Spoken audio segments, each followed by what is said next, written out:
Breaking news!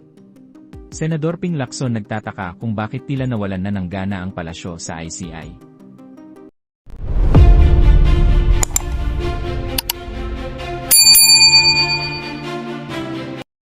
Tila nalilito si Senate President Pro Tempore Ping Lacson kung bakit umano'y biglang nawalan ng sigla ang Malacanang sa Independent Commission for Infrastructure, kaugnay ng flood control scandal.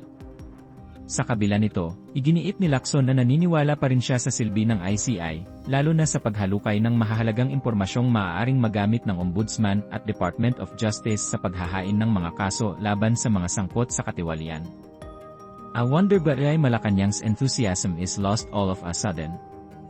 I still believe that the ICI is serving its purpose in flushing out useful information. Sa ngayon, nananatiling nakatuon ang atensyon ng publiko sa resulta ng investigasyon ng ICI at kung tutuloy ba sa aktwal na pananagutan ang mga natutuklasang ebidensya sa flood control scandal. At kung kayo naman ang tatanungin mga kababayan, ano kaya ang inyong reaksyon at komento sa balitang ito? Please comment down below at huwag na rin kalimutang i-like at share ang ating video. Thank you for watching.